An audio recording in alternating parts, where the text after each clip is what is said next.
Selamat siang dan salam sejahtera untuk kita semua. Perkenalkan, nama saya Adriana Yeyen dengan NIM 211041759, kelas Ep Konversi, jurusan Manajemen, Fakultas Ekonomi dan Bisnis Universitas Pancabakti.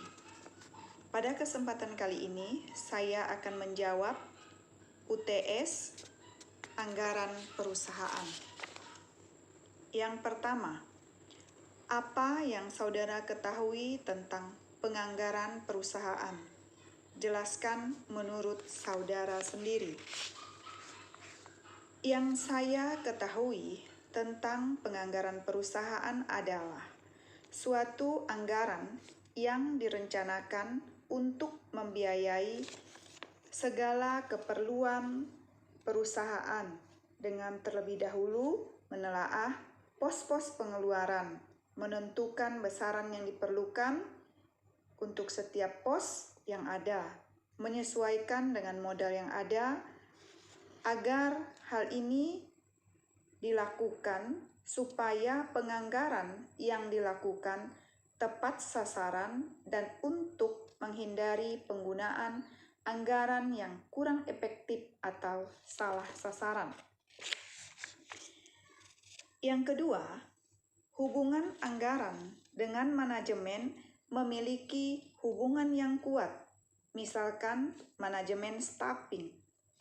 Apa yang dimaksud dengan staffing tersebut?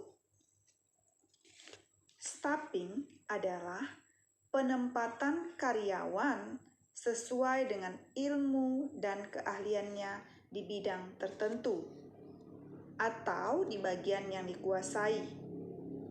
Dan biasanya setiap perusahaan atau setiap kantor yang menggunakan metode staffing ini akan mentes setiap karyawan yang melamar di perusahaan tersebut atau di kantor tersebut agar diketahui keahlian atau cocok di mana ia akan ditempatkan jika ia diterima bekerja di tempat itu.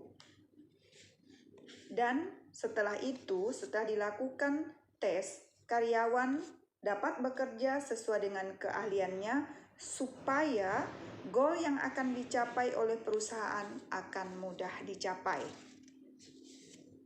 Ketiga, perusahaan manufaktur pada umumnya memperhitungkan 3 macam persediaan. Sebutkan dan jelaskan.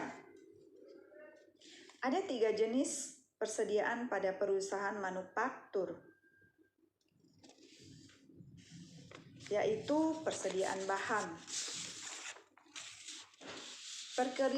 Persediaan ini sering disebut sebagai persediaan bahan baku atau persediaan bahan dan perlengkapan, menunjukkan harga pokok bahan baku dan perlengkapan pabrik yang akan digunakan dalam proses produksi.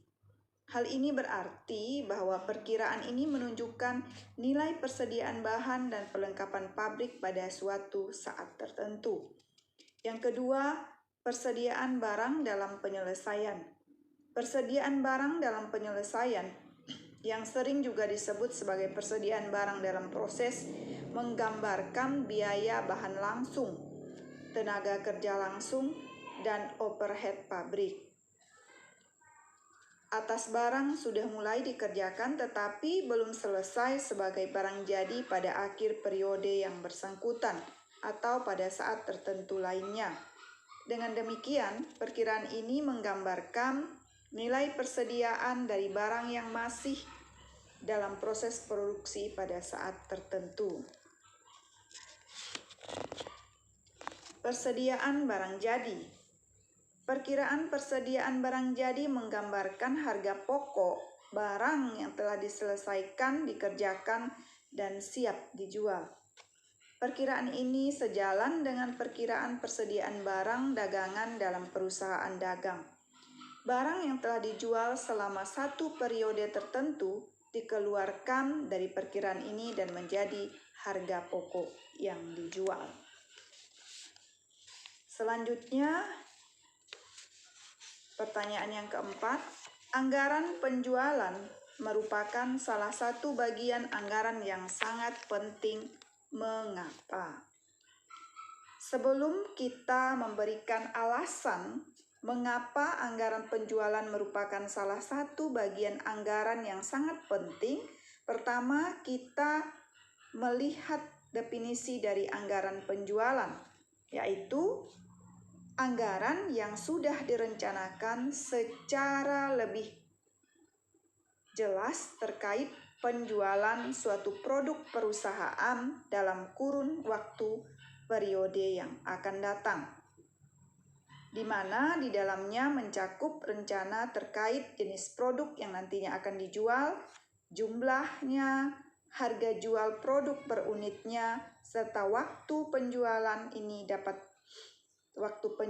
dan tempat atau daerah dilakukannya penjualan. Nah, dari definisi dari anggaran penjualan ini dapat kita simpulkan bahwa berhasil atau gagalnya perusahaan akan tergantung pada tingkat keberhasilan tiap pemasaran dalam meningkatkan penjualannya. Karena penjualan adalah ujung tombak perusahaan dalam mencapai tujuannya, yakni mencari keuntungan secara maksimal. Nah, inilah tadi alasan mengapa anggaran perusahaan merupakan salah satu bagian anggaran yang sangat penting. Selanjutnya yang terakhir, yang kelima, manajer penjualan harus menetapkan target penjualan yang ingin dicapai. Selain target penjualan juga harus mempertimbangkan berbagai faktor antara lain. Sebutkan dan jelaskan.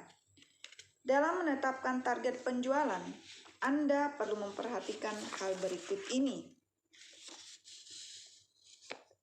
Yang pertama, mempertimbangkan margin keuntungan yang akan dicapai setiap penjualan Anda. Tidak ada gunanya mencapai angka target penjualan Anda tetapi mengecilkan margin Anda untuk mencapainya. Selanjutnya, realistis. Artinya, target Anda harus didukung oleh informasi rencana pemasaran. Perhatikan juga semua kebutuhan biaya bisnis Anda dan rencanakan pertumbuhannya. Target penjualan biasanya ditetapkan oleh perusahaan dan ditentukan pada awal tahun. Penentuan target penjualan ini dipengaruhi oleh beberapa faktor, baik faktor internal dan eksternal perusahaan. Di sini juga saya sebutkan 3 faktor yang mempengaruhi target penjualan. Misalnya tren yang sedang demand, yaitu jenis produk yang sedang diminati pada saat itu. Yang kedua, pertumbuhan ekonomi, yaitu kemampuan daya beli masyarakat akan suatu produk tertentu. Yang ketiga, kebutuhan pasar, yaitu suatu produk yang menjadi kebutuhan pasar pada umumnya. Nah, demikianlah jawaban dari saya. Terima kasih.